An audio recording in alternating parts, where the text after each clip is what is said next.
So I'm tying one of my favorite crawdad or crayfish imitations for smallmouth today. This is the Clouser Crayfish. And a lot of your crayfish patterns that people tie, they're tied just to represent your average crawdad that's crawling along the bottom. They'll often sometimes use a harder material for the exoskeleton, as well as putting some resin or epoxy on it or something like that to give it that kind of hard feel when a fish strikes it. This one is made to resemble the soft craw, basically. After a crayfish molts its exoskeleton, its new one hasn't fully hardened yet, so it's very, very vulnerable, and it's much softer. If one of these crayfish gets basically knocked off the bottom or out from under their protection or whatever, and they go tumbling down the stream, they don't have enough support in their skeletal system to really swim, so they're very, very vulnerable. This particular pattern is made to be fished as a nymph, so you probably fish this, it's heavily weighted, so you would probably fish this under a strike indicator, or you could high stick it if you want to.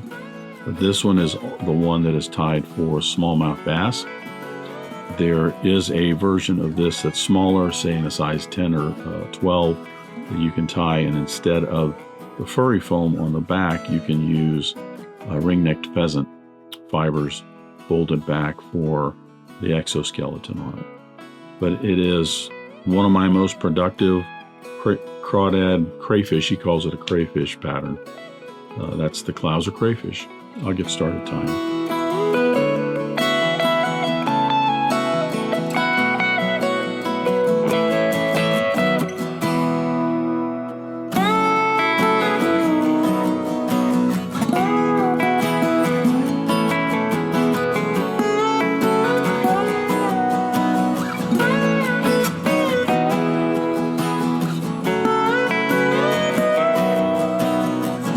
I'm going to start the Clouser Crayfish with my hook and the vise. This is a Mustad R74 in a size 6. Also, it is the old number for Mustad is a 9672. I'm going to go ahead and debarb the hook. And I'm going to attach my thread. For thread, I'm using a Danville 3/0 white. If you wanted to use like an olive or something to blend in a little bit more on this fly, you could, but I'm just going to use the white. Now I'm going to start the thread about an eye length behind the eye of the hook.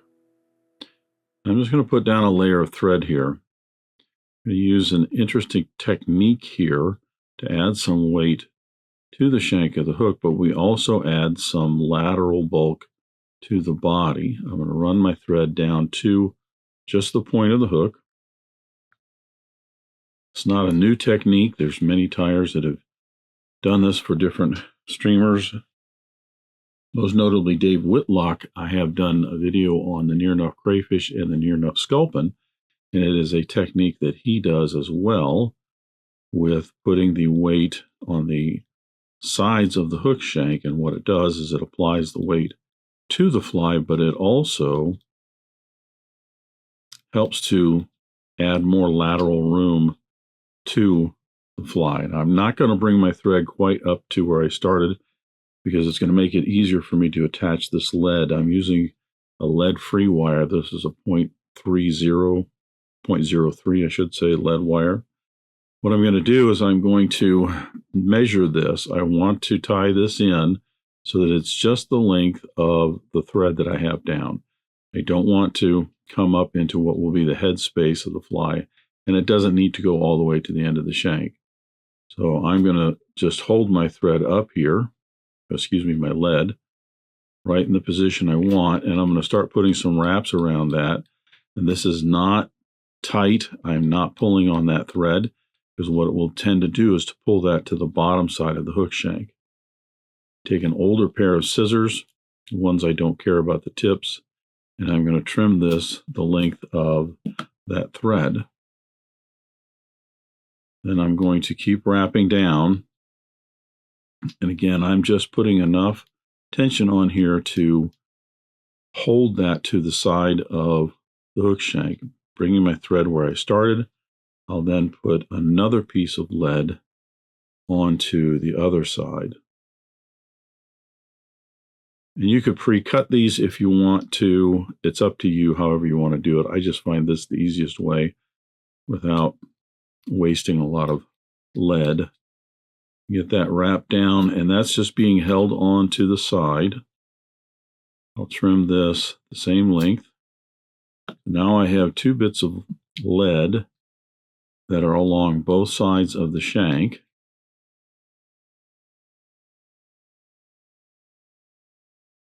I'm going to wrap this and kind of cover it up with some thread wraps. And this is where it gets a little bit tighter, holding that clamped right to the sides of the hook shank. And I'm going to run my thread down to the very end of the hook shank, just a little bit before the point, or I should say the barb of the hook. You can adjust these a little bit if they're not nice and straight on the sides. It's up to you. As long as they're on the sides, I think it's good enough. Then I'm going to put a layer of Dave's Flex Cement on this, and this is just going to kind of hold it all in place. This is not part of the original instructions in the book on tying Clouser flies, but I like to do it. Just going to, again, hold that in place for me a little bit more. And as you can see, that just adds a nice, little bit wider body for the fly. So with our thread down here, we're going to tie in the antenna. The antenna on our Clouser Crayfish is just some ring-necked pheasant tail. I'm going to take anywhere from 6 to 8 tail fibers, peel those off. I'm going to tie these in so they're about a hook length long. So I'll measure these from the front of the eye of the hook to the bend. I'll tie these in, wrapping those down to the end of the shank, back up again a little bit. I'm going to trim these just about halfway down that body. Now we're going to put on what's called the carapace. Now, carapace on the crawdad is just a little bit of the exoskeleton that kind of sticks out. It's almost like a nose. And on the Clouser Crayfish, it is represented by the tip of a Mallard hen flank, which also happens to double as what will be our claws on our crayfish. The thing is, when you get these in this package, they are all loose and they're short feathers. Often it's difficult to find one of the right length. This one is the right length that I want, but as you can see, it's wider on this side than it is this side, so our claws would kind of be off, which is not a bad thing. I'll touch on that again later. But sometimes you also get feathers like this where there's a big chunk taken out.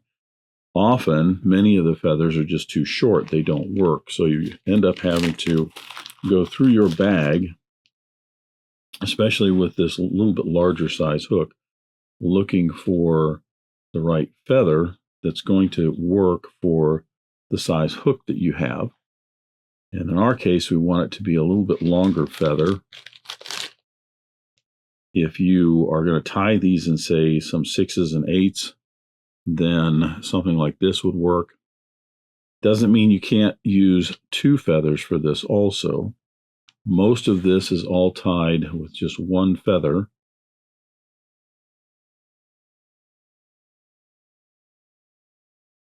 So sometimes you have to sift around your bag to find a feather that's going to work for you, especially, like I said, on this larger size, because as you'll see, what we're going to do is we're going to get carapace from the tip of our hen feather, and then our claws are going to come from the lower portion of the feather. So sometimes these have to be a little bit longer for a larger size hook. You can tie the Clouser in smaller sizes, like 10s, 12s, if you want. If you're going to tie these in a 10 or 12, possibly even an 8, then some of these shorter feathers, a little bit shorter like this, will probably work for you just fine. So I've cleaned up the bottom portion of this feather. I'm not going to need that. I'm going to stroke all of the barbs in the rearward direction. And what I'm doing here is just isolating the very tip of this feather. This is going to be our carapace. It just sticks out over the antenna. We're going to tie that in right on the top. You'll notice I'm tying it a little bit behind where it's separated right there. Sometimes this has a tendency to want to roll on you and torque the other way. And then I'm going to trim this off. And when I do, I'm going to trim it close, because what we'll do is we'll use about half of this for the first set of claws that we're going to tie in, and then another set right on top of it with the longer part. I'll show you that step in just a second. So now that's in place. So we're going to tie in what's going to be the exoskeleton. For that, we're using a product called Furry foam. This is just some olive furry foam. Now, if you happen to watch the video I did on the Clouser Hellgrammite, I used some furry foam for it as well. I ran into a situation, I guess it was older furry foam, at least I thought it was, but I ran into a situation where this was, as you pull on it, it's just all falling apart. Well, I don't know if it was just older or it was a bad batch or what, because I've got some other furry foam that I know is just about the same age, and I'm not having that problem. So I don't know if that's a thing. Anyway, I'm going to take a strip. I want to cut this about 1.5 times the gap of the hook, at least 1 1/4. And I'm just going to place this on top, kind of wrapping that around. And I'm going to secure it down to the hook shank, essentially covering up all the thread wraps where I tied in the antenna and the carapace right up here, because this is going to get pulled backwards. Now we're going to put some dubbing on. I'm using this is just some fine dry fly dubbing. I like to use something that's just a light yellow color. I think his instructions call for something a light olive, a light green color. You can use different colored dubbing for different things, which I'll touch on later. But I'm just using some of this. You could use something a little bushier if you want. I'd rather have it a little bit, I don't want to say fine, but smoother, because I'm going to leave it for the legs and the other pieces of this to make this fly kind of come alive. So I'll put in about a 2 or 3 inch dubbing noodle here. I'm going to wrap this in. I'm going to go just in front of the point of the hook. That's going to be the back of the head space. I like to go back and forth a little bit, because then I get thread wraps on top of the dubbing that's going to hold that in and secure it a little bit. Adding a little bit more right up front here, and then right in the middle. Feel free to add a little bit more and bulk this up, because this is going to be what would be the thorax portion of the crawdad, from the standpoint of this is the biggest portion right behind the head. And then the rest of it, this back portion here, is the tail portion. Abdomen, is that what you call it? Abdomen portion with the legs and the tail. Going to end up with my thread right the rear portion here. This is where we're going to tie in our claws. As I mentioned, the claws are going to be that same mallard hen feather. I'm going to separate those, and I'm going to put these in place so that the tip of that is just right up to that furry foam, or maybe just a little bit behind it. Now I got a little bit more than I need, so I'm going to Scooch some of that rearward.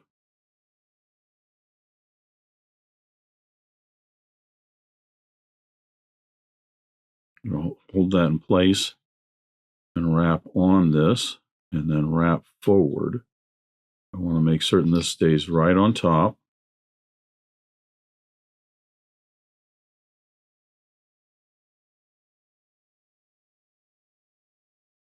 And then see, we'll put another set of claws on here, but our furry foam will come up on between it just like this.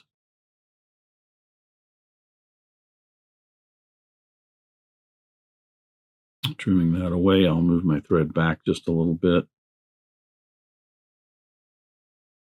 These will end up being a little bit longer than the previous ones.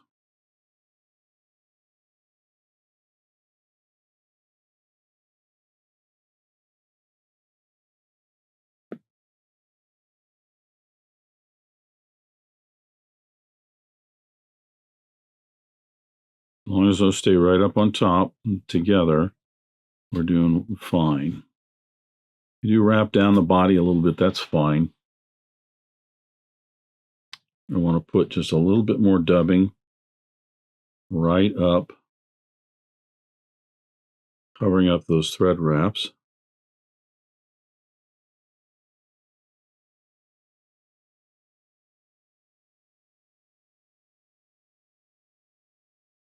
Right at the base of those claws right here, so that I don't end up with any sort of gap in the dubbing on the underside or anything. And then making certain those are separated. Still on top, I'll fold the furry foam over. That's interesting.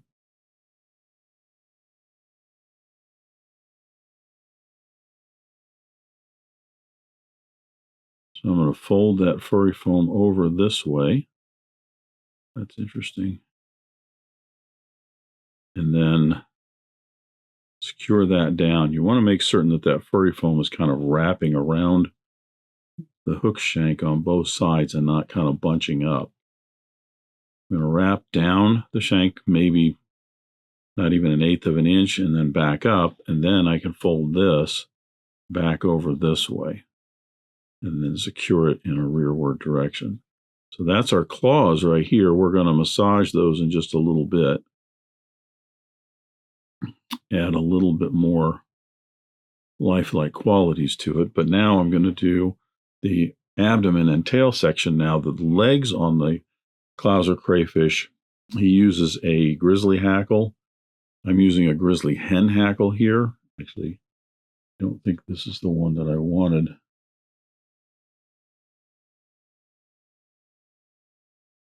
I need one a little bit longer than that. I need one about like this right here for this size hook, because we're going to put one turn of the hackle here and then about 3 wraps as we palmer that up towards the eye of the hook. I don't mind having a little bit of fluff in this. The hen can be a little bit fuller. So if you wanted instead to use like a rooster, a woolly bugger hackle, a grizzly woolly bugger or something, maybe that suits your taste just a little bit better.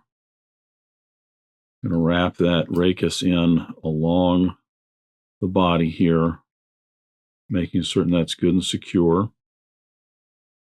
He likes to, in his instructions, wrap this in like this and then fold the rachis back on itself. I guess that helps hold in that feather a little bit more.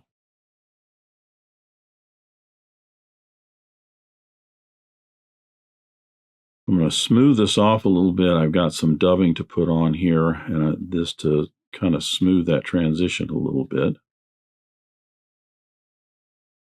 I'm going to bring my thread down to the end of the weights, or I should say the lead, not behind the eye of the hook, because this is where the dubbing is going to start.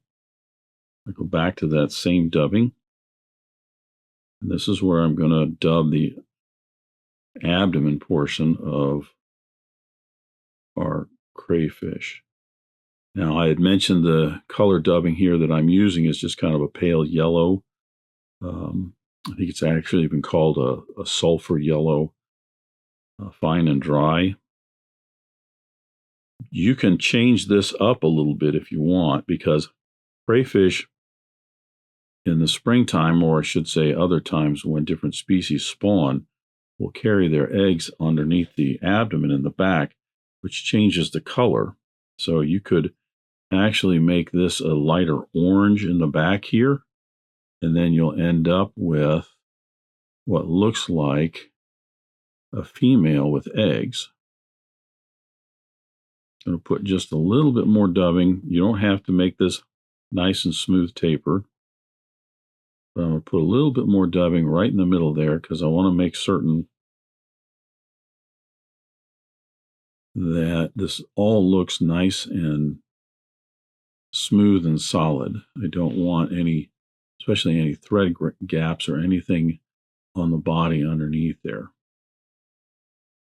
You could taper that down a little bit more if you want. As you're going to see in just a second, it's really not going to matter. I'm going to take my hackle pliers, and I'm going to take this hackle. This is where I need to get, that's why I have a little bit longer hackle, because I'm going to put one wrap right back here. Then I'm going to open this up, leaving my thread hanging where it is. And I'm going to get about 3, maybe 4 wraps, depends on the length of the feather and what I'm looking for. I get 3 along the body here, and I'll put 1 right down here at the very end. I'm going to leave my hackle pliers on that hackle and let it hang. Because now I'm going to take my thread, kind of following that first 1/3 down the body there. I'm going to let my thread hang right here. It was back here. It's going to be here. The next wrap will be up here, and then the next wrap will be at the end. I want to divide this in thirds. So this is where I'm going to fold over the furry foam. Kind of moisten your fingers. You can stroke some of those barbs out of the way. And as I tie this furry foam in, I'm going to kind of pull it and stretch it just a little bit. Because what you'll find is it narrows up, and it'll give me a nice taper here. And I'm going to put a couple, 2, maybe 3 wraps in right here to separate that, and then advance my thread down another 1/3. Same thing, stretch that out a little bit. I don't worry too much if I get some of those barbs trapped in the thread. I can trim some of those back. I'm not going to lose anything if we have to trim a barb or 2 out. Now, lastly, I will bring this back and bring my thread all the way up to, I'm right at the end of the lead there. I'm still not quite right behind the eye of the hook. That's where I want to be. Try and stroke this out of the way and get my thread a little bit further back.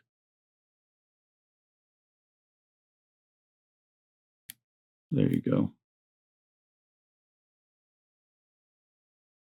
Pull this down, stretch that, see how it kind of compresses, and I end up with a little bit more of a tapered abdomen here. I get a couple, 2, 3 wraps in there. Pulling this back, I can now put a few wraps right behind the eye of the hook, make a little bit of a head.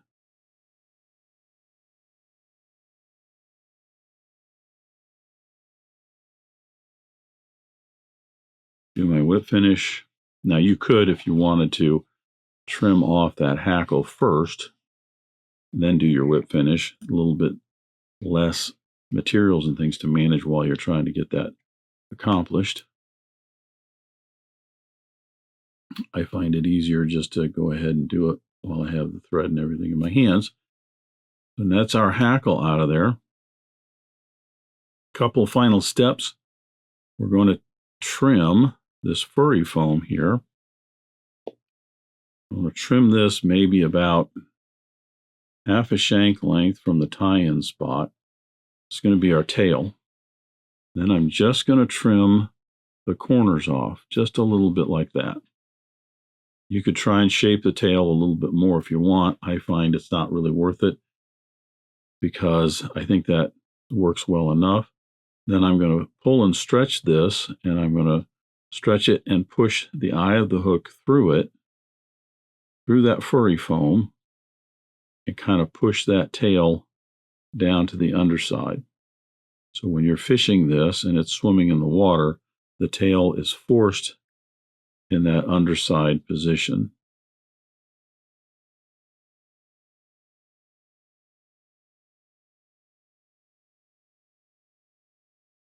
Some head cement on those thread wraps.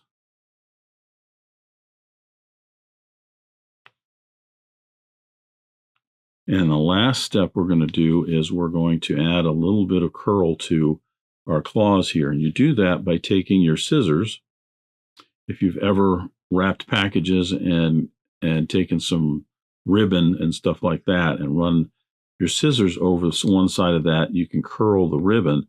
Same technique, same thing here. I'm just going to put my scissors underneath there, press down.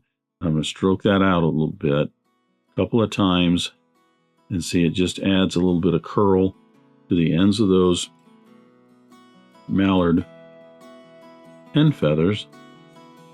So it looks like there's just a little bit of curl to the very end of our crayfish on those claws. Now see, as I said, the hen grizzly here, a little bit fuller. You may want something a little bit not quite as full, a little sparser. You know, and a rooster feather might work a little bit better, but I kind of like it this way. So there you have it. That is the Clouser crayfish. As I mentioned, the Clouser crayfish resembles, and it is made to basically resemble the stage of after a crawdad is molted and it's soft. A lot of times they'll crawl under a rock or something and they'll be protected, but sometimes they don't and they start tumbling down. That's why this is generally fished as a nymph. I find it a very, very effective pattern for smallmouth. As I said, you can tie this in smaller sizes instead of the furry foam using, for the exoskeleton, you use ringneck pheasant, and that works very well for trout. That's the Clouser crayfish. Thanks for watching today. Thank you for joining me at the Vice today. I hope you learned a new pattern, at least a tip or trick here and there. If you'd like to help Dress Irons, you can like, comment, share, subscribe, all those wonderful things for the video. You can also head out to dressedirons.com where you can buy flies, tools, stickers, and merch, or you can join a growing community over on Locals at the Dressed Irons Fly Tying Guild. You can also donate to Dressed Irons if you want through the link at the bottom of the description. I thank everybody for their ongoing support, as it really does help the creation of these videos. And what's important is to remember, only fly tying. If you're not having fun, you're doing it wrong.